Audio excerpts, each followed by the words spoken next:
So, hello everybody. How are you today? Happy Friday. I hope you're able to relax at this end of the week somewhat. And I'm very happy to be here today with Diana Theodores, Dr. Diana Theodores, who is the author of a wonderful book called Performing as You. So, Diana is a presence and performance coach, a high energy speaker, and of course an Amazon best-selling author, and she inspires leaders to bring their full selves forward. And at the heart of her book, Performing as You, is the message, which is a really brilliant message. If all the world's a stage, then the greatest role you ever get to play is you. So, of course, when you write your book, you are performing through your written words, and it's important to have an authentic author voice that delivers the real you to your readers. But when it comes to the audiobook, you kind of don't have the protection of the page, I feel. You're kind of just that much closer. So it's going to be really useful to hear from Diana, who has recently recorded and launched her audiobook, how that process went for her and the lessons she's drawn out for it. So, Diana, hi and Hi, welcome. Hi, Lucy. Thanks very much. And hello, everyone who's joined us today. Look, I'm really excited just to get a chance to share with you a few experiences and perhaps some pointers that will help anyone planning to do an audiobook with the process, a bit of research, a bit of rehearsal technique, and just share that excitement as well. And what are some of the wonderful things that emerge after you've done a recording of your book. So it's a great process. I just thought I'd start with asking a question that you could just think about, and that is kind of going back to your childhood and thinking about, when did you have that first experience of you heard something? It might have been a book that was read to you, or you heard a record on your record player, or you heard, something that inspired you so much. And, for me, I just remembered that I heard Peter Ustinov narrating Peter and the Wolf Oh, yes, when I was a indeed. child, with the Yeah. whole London Philharmonic, symphony orchestra playing, and as he tells the story, and I was completely mesmerized. And that led me to, all kinds of childhood rituals, like setting up a cardboard boxed radio studio and using a Coca-Cola bottle and making radio shows every day. So Wow. just the idea of falling in love with audio. I think we all love to hear stories and be a listener. So it's just, that's the starting point. You have to really love audio. And I think that audiences love audio. I think they really do. I remember when I first published the book, the question that everyone asked, clients, colleagues, friends, family, when's the audiobook going to come out? And that's really interesting to me. At the time, I hadn't really thought about that so much, but that was the question. And when I think about it, and when I think we all think about it, you know, you be the audience for a moment. Just think about how you find audio such a time value proposition. So you might be going jogging or doing your exercise or driving, and you're listening to an audiobook. So you feel like you're being productive and learning. So that's one thing. Or it can be incredibly relaxing. We can get into an audio listening state where our bodies are very relaxed and we enter into a different kind of listening and a different kind of processing than we do when we're reading. That's So true. that's another, I kind of think about it like surround sound. When we're in our studies or our offices and we have lots of books around us, even if we're not actively reading them, they kind of penetrate our bodies. Just that information, that content, that story. So you're in a different state.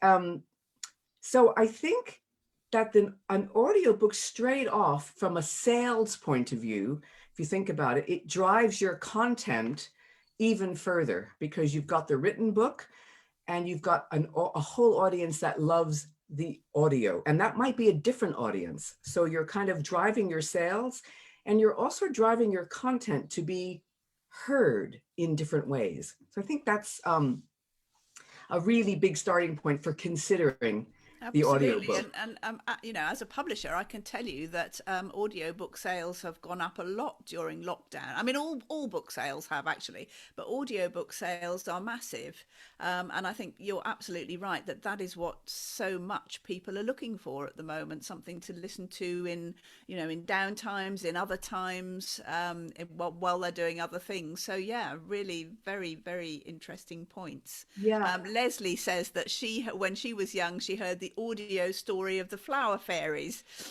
which is lovely. Yes, lots of Now, memories there. those childhood inspirations are really important to just reconnect with, because they give you a wonderful kind of creative energy about the power of the spoken word. So you connect with that yourself creatively, and it's a really good energy. It's a great motivator. The other thing is just, when you start the process of thinking about audio, put yourself immediately into the role of audience. What voices out there do you feel attracted to? Notice if you're listening to a news anchor woman reading the news, or an advertisement, or a film, or a television program, or a radio drama.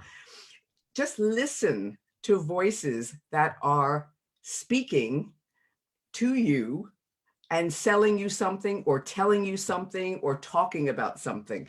How do you hear those voices? Which voices attract you? Which voices irritate you? Because let's face it, the first and most fundamental part of your research is you've got to love the narrator's voice. You've got to be attracted to the narrator's voice. And I'm sure we've all had the experience of listening to some books thinking, gosh, I love the content, but I wish it was read by someone else. Yes, Yeah. absolutely. That's so true. I mean, I have to say, I'm not sure I should say this really, but I will. I really can't bear the sound of Brene Brown's voice. I love her books, but I do not like the sound of her voice when she's narrating them. Yes. So Well, I don't. there you are. We all have our inspirations, and we all have our sensibilities as listeners. So it's important just to get a bit more analysis for yourself. What kind of voices attract you, and why? Why do they make the impact on you that they make? So that kind of takes us to the next thing about your research when you're planning your audiobook, and that's thinking about um, what is your subject, and can you start researching other books in your market area? So, you start listening to authors in that area. So it might be whether it's self-help, maybe it's therapy, maybe it's psychology, maybe it's thought leadership, maybe it's a practical how-to kind of a book. Just start getting familiar with some voices in the different market areas that you are going to be writing in, or that your audiobook is going to be in, and start making a short list. Really notice each author has a style, an attitude, a pace, a tone. All of these things have a major impact. So, for instance, when I was working on my audiobook, I listened to everything from memoirs from some really inspirational women to books about women leaders and thought leadership, and then started listening to voices. I found some really aggressive, some were much too in your face, some were really hard sell, some simply were too fast, too nasal, too shrill, whatever those things are. So again, start finding your tribe. Start finding your tribe and making a short list, and have fun doing the research, really listening and grabbing hold of, why does this book really do it right in this similar sphere that my book is in? So make your short list and start noticing and analyzing a little bit, because it will really help. Um, the next thing about all of this is, I just say fall in love with your voice. start start playing with your actual voice. Start recording your voice and listening to your voice. You know, I'm amazed at how many people say to me in coaching sessions, I don't like the sound of my voice. I was just going to say that, Diana, because I think I've so many people say exactly that. That because we don't hear our own voices in the way that other people do, do we? I mean, I know it's a basic point, but Yeah. we hear one thing, and then when you hear it recorded, it sounds very different, and somehow you kind of become terribly aware of all the bits of your voice you don't like, all the habits you have, maybe perhaps it is the nasal thing or the repetition or the harshness of your voice, whatever it is. How do you get over Yeah, that absolutely. that kind of dislike of that? Well, I think, as I said, when I say fall in love with your voice, I mean really start to have a relationship with it and get to know it. So play. My big word is play with it, so that you can break out of your habits. So if you record yourself, even speaking a few lines from your book, or reading the newspaper out loud, or a fairy tale to your child, or whatever it is, keep working your voice out loud for a while. Get it out of the body and into the airwaves. Get it out of your head. Stop, not reading on the page, but speaking it out loud, and record it. Record it and record it. Little tiny snippets, and just play it back. And my suggestion about playing is that big as if game. Read a few lines as if you're a news anchor woman. Read a few lines like you're a barrister in the courtroom. Read a few lines like you are telling a child a magical fairy tale around a campfire. Play with your voice. Make believe you're doing a United Nations speech from a podium. Try it out as an intimate conversation. Just play. Play with your voice so that you stretch the dynamics and you get out of the habit of one way of speaking, because yourselves, everyone, this is not a one size fits all, because your book has contours. And what I mean by that is, think about the structure of your book. Your book is a series of stories, right? You've got your market story. This is why I've written the book. This is my introduction to the reader. This is what you're going to get from the book. So you've got your big market story. That's one voice. You've got your case studies, perhaps, your kind of evidence stories. My client did this, or my customer did this, and this is what they found out. Great, evidence stories. That's another voice. You've got your personal stories that you might be telling in your book, now being relatable to your reader. That's another voice. You might have templates, you might have illustrations, you might have exercises or pointers. Your book has lots of different contours. So it's not a one size fits all. And so the next bit of research to do around, one, finding your inspirational voices, getting your own voice exercised, playing with it, recording it. Third is get to know the map of your book. Start going through your book like a script, like a radio script. Start marking out the different contours, because you're taking your reader on a road trip. So you have to change gears. Yeah.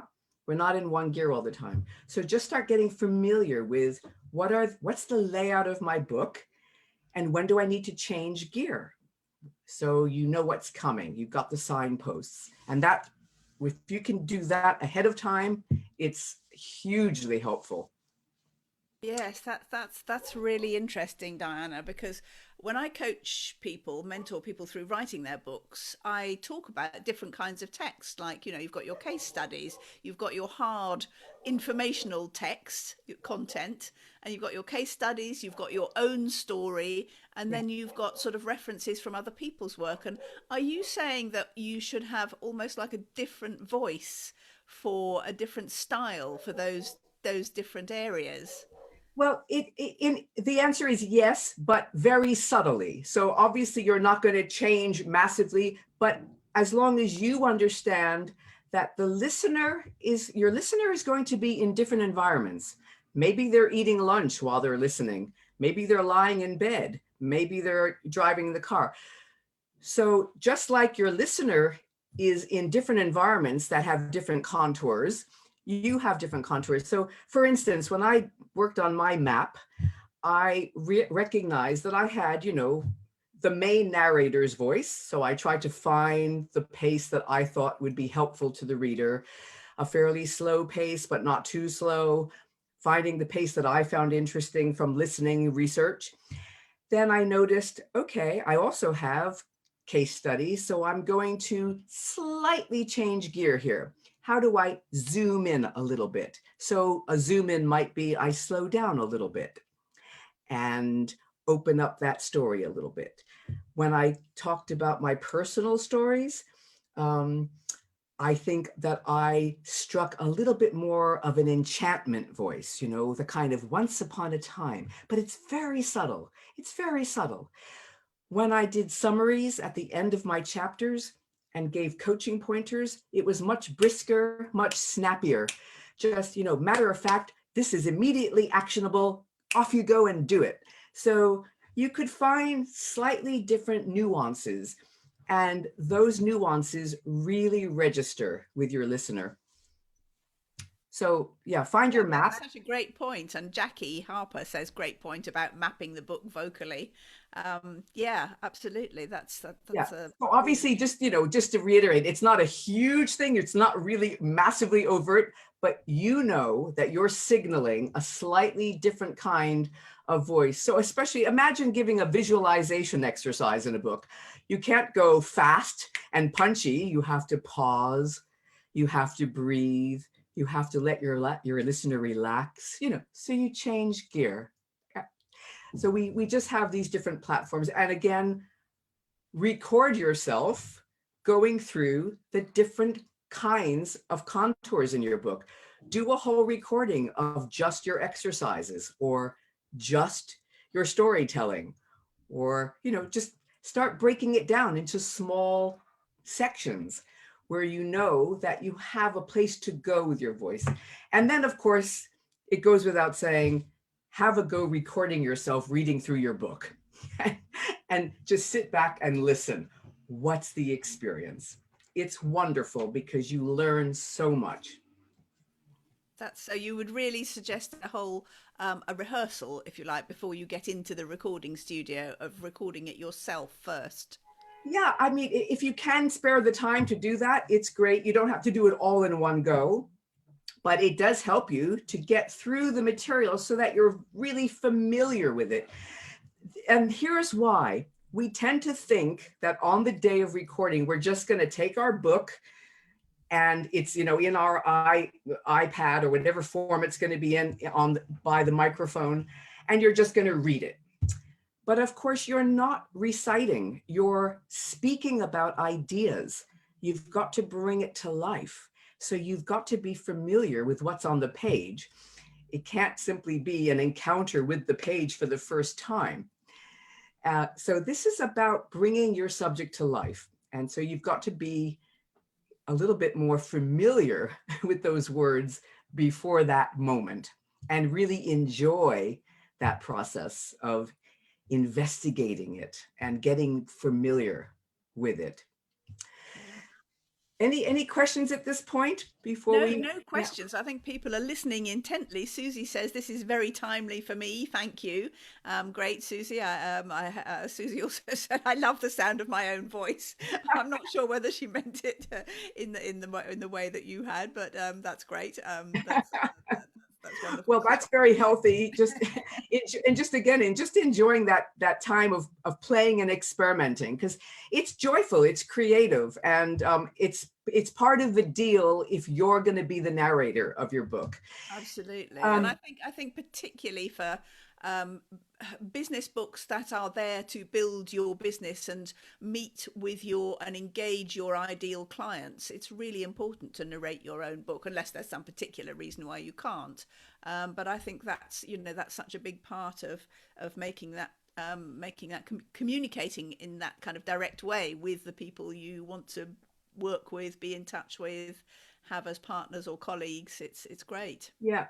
I guess there's something to be said too. If you want to find the professional narrator, that's a fun process too. You know, which Yeah. voice would you love reading your book? And that's a whole other process, but one to think about, you know. Yeah. Um, but so let's just think a little bit now about what happens in the recording studio. So on the day, the big day arrives, and in my experience, and Lucy, I think you've also said this is a very common experience. You might have the experience of the one hit wonder. You know, you're in the studio for one day and it might be 8 hours of recording. So it requires stamina and energy.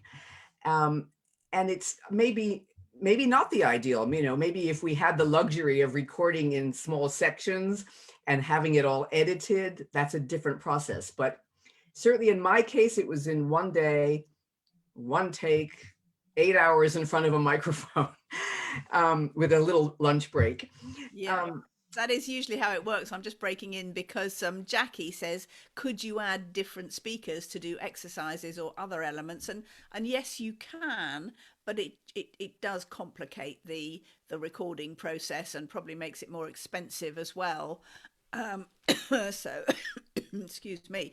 I think mostly we well, certainly when we're doing the books for Rethink Press, we tend to just, you know, get the author into the studio and they do yeah, it all themselves. It becomes, you know, a I, much more I think complicated thing if you're going to add other people in as well. yeah, well, although a colleague that I just spoke to said that he he had one other person in the studio with him for certain moments where it was a dialogue between two Oh, characters to exemplify something. So like a conversation between yourself and your alter ego or whatever it was, and he had someone else come in and do the dialogue with him.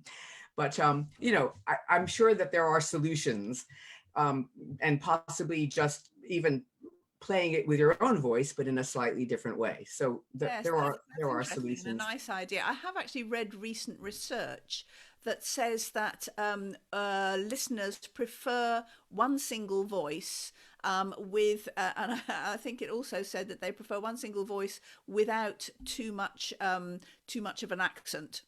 To be honest, that's what they preferred a single narrator for a Right. book. But obviously, if you have dialogue, you yeah, you may need. Well, that's really important to hear because this is different from, you know, book at bedtime or a radio drama. This Yeah. is, you know, you're driving content and you're taking your reader on a journey, you know, with your content. So you're with a key message, you know, you are really helping them to arrive at a change or a realization or a new perspective, but they come away with some kind of call to action from reading your book, some kind of transformative aha, and so they need to build a relationship with you, the narrator. So I think that's a really good point, Lucy, that they can trust you because they keep hearing you. Um, so on the day, of course, we have obvious things like, you know, have plenty of water, make sure that you've got lozenges with you, have layers on so that you can stay warm because sometimes there's an air conditioning system, you know, all that kind of stuff.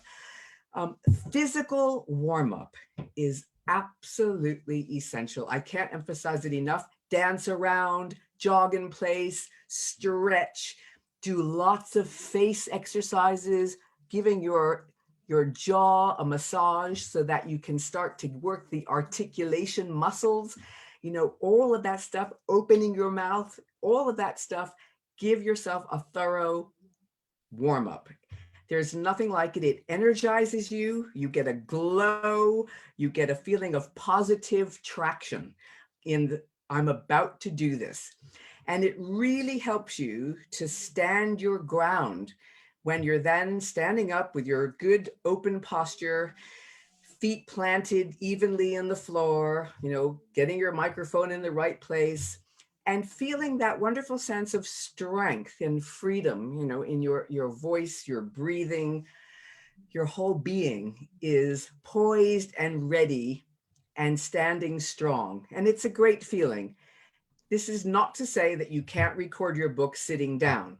Actually, I was going to say, did you stand up? Because I sat down Yeah, to record my last book. Yeah. I stood up the whole time because I just feel more connected myself. But of course, you can also create that energy and that traction sitting down. This is not a, this is not a complete rule. It's simply your preference.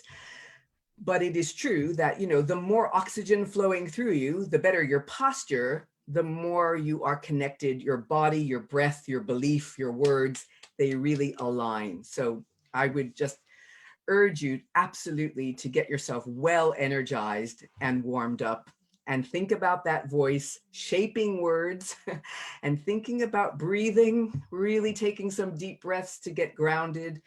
And of course, the power of the pause, so that you have well practiced by that point, not rushing.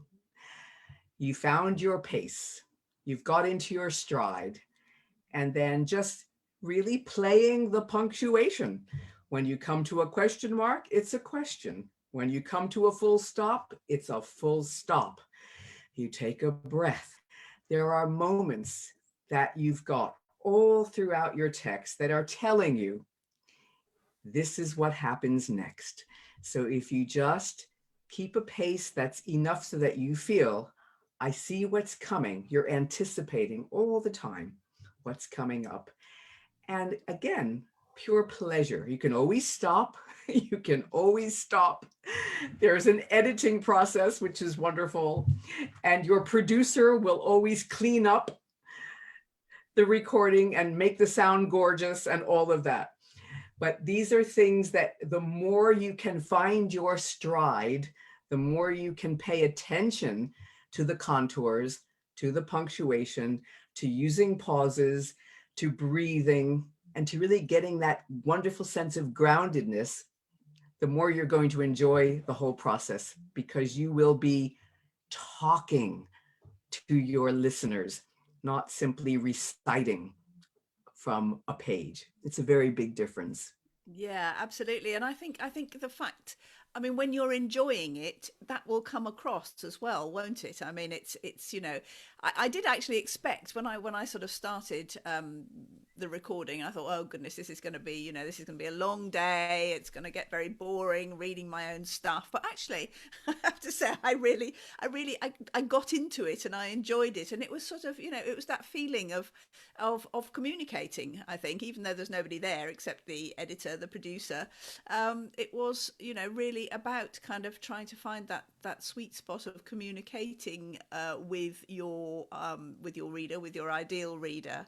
And actually, I don't know if this sounds a bit sort of self sort of too boastful, if you like to say it, but actually I thought I enjoyed reading it because I actually enjoyed what I'd written as well. I thought it felt quite good to me. So Yeah, and that brings us to that. That's the most beautiful thing you could have said, because that really brings us to the most important part of this whole experience, which is in that moment of recording your words out loud and giving your voice to this content that you've written, that you've worked on for a long time.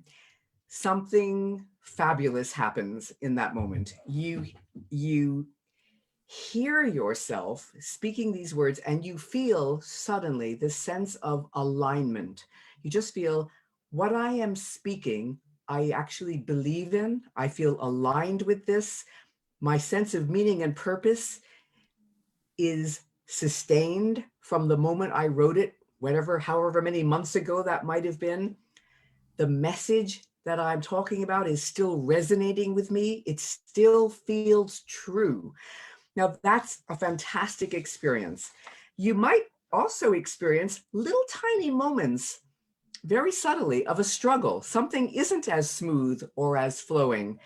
And that's always an interesting moment of discovery, too. Something to come back to. How else might I say this or think about this going forward? These are very small things, but when we hear our own language coming out, we make lots of discoveries. And of course, there's this fantastic sense of creativity that happens as well, because Speaking out loud is an embodied experience, it's a physical act. And when you are in that process, you're releasing amazing things in your imagination.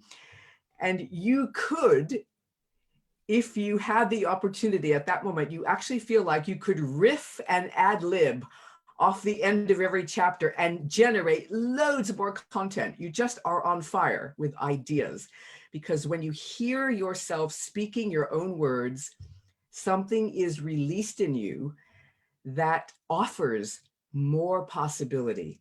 You know, you've had an encounter, you've had this wonderful experience of finding yourself, reconnecting with those words, and then thinking, how else can I talk about this? And what else is there to say?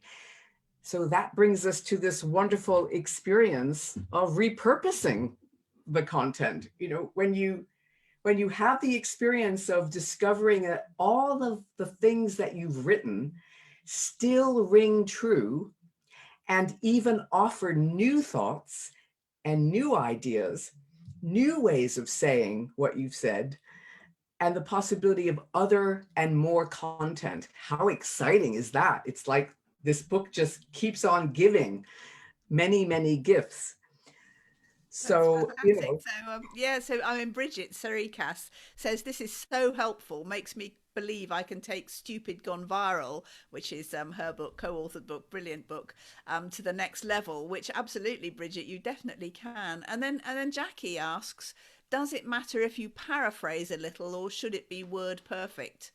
I mean, actually, for your audiobook, it should be word perfect. You're not there. Your audiobook is just as your Kindle, your ebook is exactly the same as your print book. Actually, in this case, your audiobook really does need to be exactly the same or almost. I mean, you can sometimes add a bonus bit, but it's not a place to be riffing or to be paraphrasing or kind of yeah, going, oh, does that make sense? Have I explained myself properly? Or no, it's exactly. you The riffing, the paraphrasing, the creativity bit comes in later when you start generating other content off of the book. So you've done the recording, and the recording has given you the chance to reacquaint yourself with your own content in a new way. So now you've got your written book, which has been a discovery process, yes. And then you've got the audiobook, which is another discovery altogether because you hear your own content differently than when you are writing. Two different voices, two different sensibilities, and two different lenses through which you experience your own content. Fantastic. Now, as you start thinking, gosh, I could make some podcasts, I could write some short articles, I could do some LinkedIn posts, I could send out a newsletter, I could have, I could make a video. There are so many ways to think about how to generate ideas coming from your book, especially the audio experience. Now you can paraphrase. Now you can talk about a theme or a case study or some coaching pointers or whatever those things might be. Now you've got a chance to reimagine how you want to say those things because you're not reading anymore. It's not word perfect script. It's, hey, let's talk about this.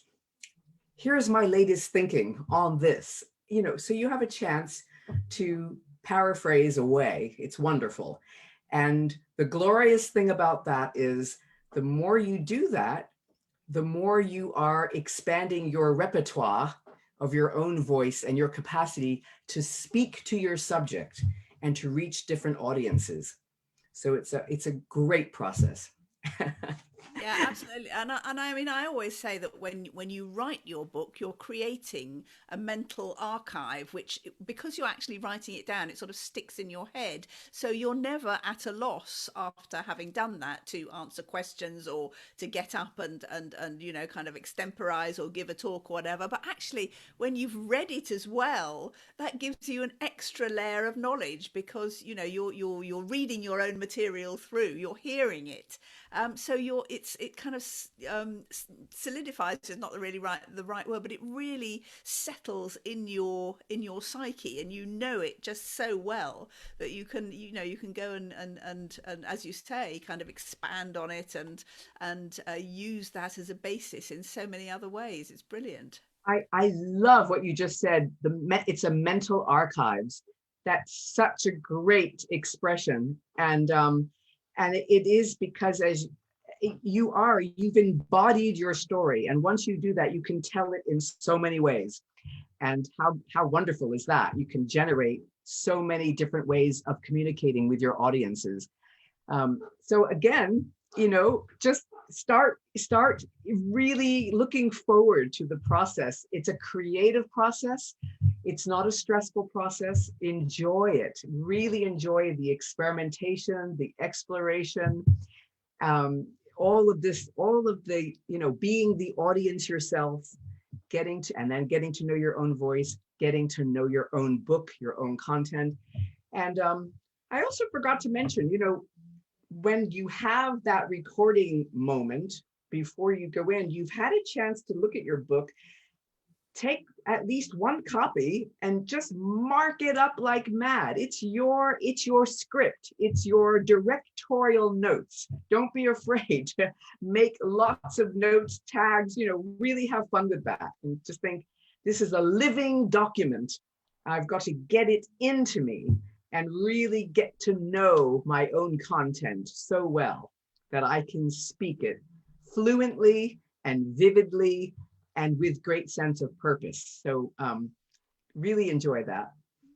So, Diana, are there some you've given us some really excellent do's for going into the recording studio, for doing the exercises, for taking water, for being warm and layered, so or warm or cool. But are there some don'ts as well? I mean, what do you find most annoying on audiobooks that you listen to? What would you tell us to guard against? Well, funnily enough, one of the things is some books have, I know some books have um, music in their introductions. Sometimes the music is too loud and it's kind of clashing with the actual audio. So I don't know, in our case with our books, I didn't put any music into the background for the introduction. But the don'ts for me are largely two things: talking too fast, just too fast, and not understanding that the process of listening, you have to hear it, you have to process it, you have to inhale it. Your listener is in very different environments. So you've got to consider your audience. Just imagine them in all the different ways that they might be listening. So you've got to take care of them. If you don't warm up, so don't warm up. That's my big don't. Do not fail to warm up, because a lot of people just think they can go in cold and just get the microphone set up and get it out and start. And of course, how could you possibly start from a cold place where your body, your brain, your heart, your imagination is not warmed up? So you've really got to do that. And I think you can tell when a voice isn't warmed up to their own subject and warmed up to themselves, warmed up to the reader. I think it's important, if it's possible, to understand the setup of the recording studio before you're there. I mean, some of you might be doing home recordings. The studio might come to you. You might be, if you're working with Rethink Studio, then that's one very particular experience. I think you need to understand the environment as much as you can that you're going into. So learn as much as you can about what that environment is like. What's it like for you? Find out as much as you can. Yeah, because for most of us, I mean, And I would say that it's really important that your recording is professional. So I would say, don't try this at home Oh, no, no, because, I mean, for example, Audible are incredibly picky about about not only the quality of the recording, but the way it's packaged, edited, the whole kind of thing. And we have had a number of authors who have done their own recordings. I mean, sometimes in a different recording studio to ours, and they've been rejected. I mean, up to 3 times Audible have rejected their package, and they've had to go back and do it again. So make sure, however you're doing it, that you're using a professional studio or producer who knows what is needed. yeah. So yes, so there's that side of it. And I didn't even consider that this would be an author's own at-home recording. I mean, so everything I've been talking about assumes a professional recording studio. So absolutely, yeah. don't try this at home. Absolutely not. That's really, really important. But I guess, the big don't really, that is the overwhelming one, is simply don't go into this thinking, I'm just going to read my book in front of a microphone. And that's what an audiobook is. Yeah. As you've heard through this discussion, there is a process that's a rigorous process and a hugely enjoyable process, but it's a critical process. And so, go into it with that sense of real exploration and discovery for yourselves. And it requires practice. It requires really looking at this as the next project. The written project was one, the audio project is the next one, or a different one. So now I don't know, some people might be only doing an audiobook. I don't know. So it's interesting to think. Yes, I mean some people do. I've never worked with anyone just on an audio book, because I think when you're writing a book anyway, you still need that, even if it's just going to be an audio book, you still need that whole process of editing, of proofreading, of making sure that it's that it is absolutely right. Because as you say so interestingly, punctuation in audio is just as important as when you're reading it off the page. It directs you as to how to narrate your book. So yes, I mean it's interesting because I haven't ever worked with someone who's just only wanted to do an audio book, but Yeah. yeah. When earlier in the conversation, you asked about voices, voices that attract, voices that irritate. The one thing that irritates me no end in any narrator is when they make question marks instead of full stops when it's a full stop. So everything is like this and like this and like this. You know what I mean? Here? That drives me mad. So think about what drives you mad as a listener and stay away from it. Yes, absolutely. That's kind of what's it called? Kind of right? Is it called rising inflection? Yeah. It's quite an Australian vocal kind of habit, isn't it? Particularly, but yeah, it makes you sound very uncertain, doesn't it? It doesn't make you sound authoritative if you're asking a question for everything you're saying. Yeah. But again, and these are just habits, everything Yeah. we're talking about is a habit. So, monotone is a habit. Rising inflection is a habit. Talking too fast is a habit.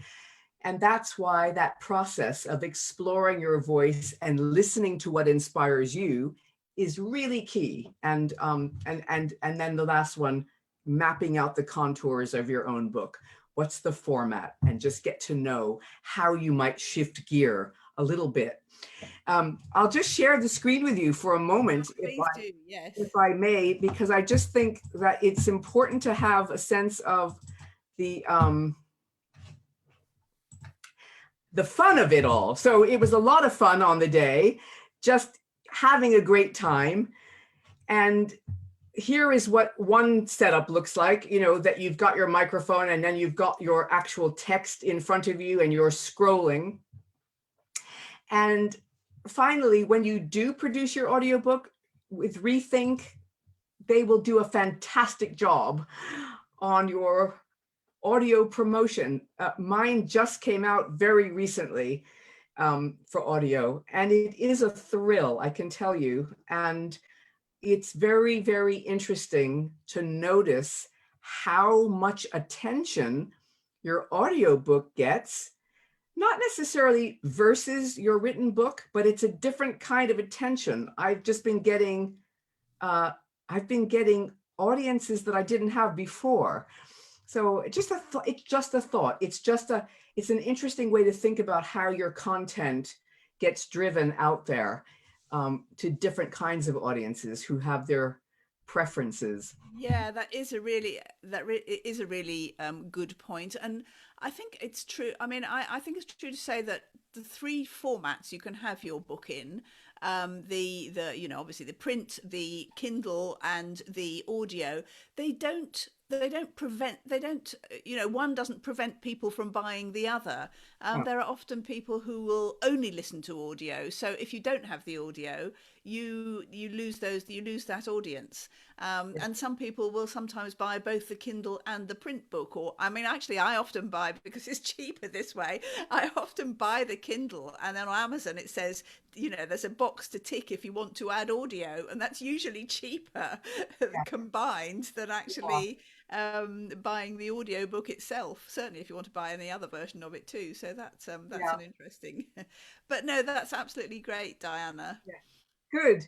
Well, if anyone has any other questions, very happy to chat. Or if you think later on when you're actually in the stage of planning your audiobook and you'd like to get in touch, you can find me in this group, or you can reach out on LinkedIn or dianatheodores.com in my Let's website. let's put all I'll put all those, well, in the post when we Sure. finish talking. And yeah, so absolutely, if you want to get in touch with Diana and hear more what she's got to say, or have any actual vocal coaching, I thoroughly recommend her. She is brilliant, as Yeah, you can tell.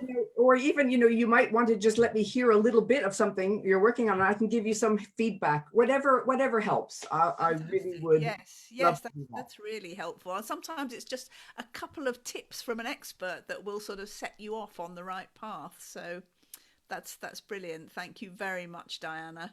Great, you're welcome. I enjoyed it very much. It's always fun to Well, think about the audio.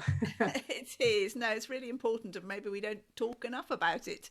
But thank you so much, Diana. So we'll say goodbye now and talk to you again soon. Okay, bye Bye, everyone. everyone. Bye.